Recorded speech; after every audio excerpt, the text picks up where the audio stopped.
देखो राम जी ने जो काम अधूरा छोड़ा वो भगवान कृष्ण ने पूरा कैसे किया समझना। अच्छा भाई, हनुमान जी बोले अब हम हार गए, हमें आज्ञा दो अर्जुन जी। अर्जुन देने ही वाले थे आज्ञा, कृष्ण भगवान बोले रोको रोको रोको, अभी नहीं, जब काम आएगा तब इनको आज्ञा दे। इधर धीरे धीरे महाभारत के युद्ध का समय आ गया, तैयारी होने लगी, सेनाएं नहीं मान रही हैं। भगवान कृष्ण संधि प्रस्ताव लेकर के भी गए, लेकिन दुर्योधन नहीं माने।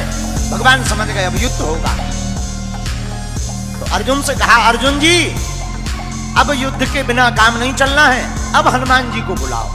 वो जो वचन दिया था जो हम कहेंगे वो करेंगे, अब वचन निभवाओ। तो अर्जुन भगवान कृष्ण हनुमान जी के पास आए, कहा कि आपने जो शर्त हारी थी अब उसको पूरा करना है। हनुमान जी बोले आज्ञा करो। अर्जुन जी बोले सरकार बताओ क्या मांगना है।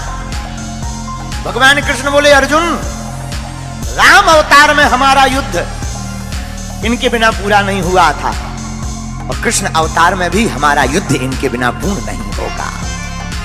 अर्जुन जी बोले इनकी क्या जरूरत है, क्या हम कम हैं? भगवान बोले कम तो हम भी नहीं थे। भगवान कृष्ण बोले कम तो हम भी नहीं थे, फिर भी हमें इनकी जरूरत पड़ी। अगर ये ना होते तो वो युद्ध पूर्ण नहीं होता। अर्जुन जी बोले मतलब हे अर्जुन, अगर हनुमान जी ना होते समुद्र पार कौन करता? अगर हनुमान जी ना होते, अगर हनुमान जी सहाय नहीं होते तो युद्ध नहीं जीतते। और महाभारत में भी युद्ध है अर्जुन, बिना हनुमान जी के नहीं जीता जा पाएगा।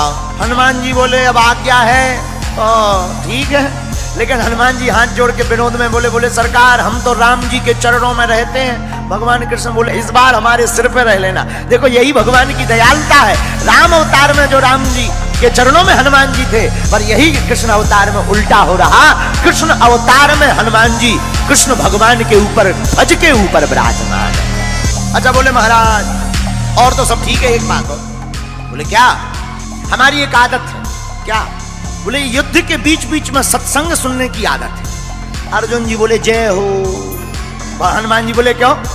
बोले अगर सत्संग ही होना होता तो युद्ध होता, वहां तुम्हें कोई प्रवचन सुनाएगा कि लड़ेगा? हनुमान जी बोले देखो हमारे राम जी तो बहुत अच्छे थे, धर्म रथ का वर्णन करते थे युद्ध में भी। बोले हमको बीच बीच में सत्संग सुनने की आदत है। अर्जुन जी बोले अब आप ही निपटो, ये सत्संग मांग रहा है ये महाभारत में।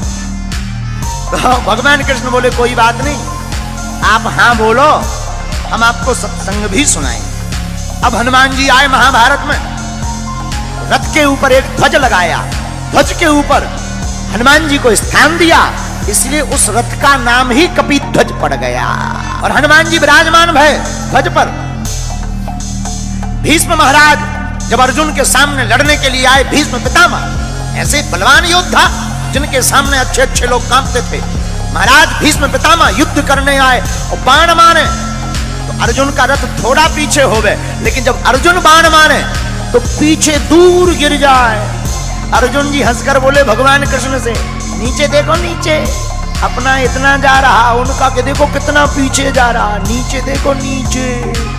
भगवान बोले ऊपर देखो किसके कारण कम जा रहा, ये देखो। और यही मानो हम लोगों को शिक्षा है कि हम लोग अगर भूपर हैं क्योंकि भगवान हमारे ऊपर है।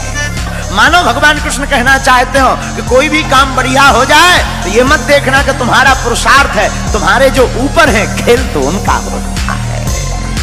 अर्जुन जी मुस्कुराए, हनुमान जी भी मुस्कुराए, और भगवान ने गीता सुनाई तो अर्जुन को है।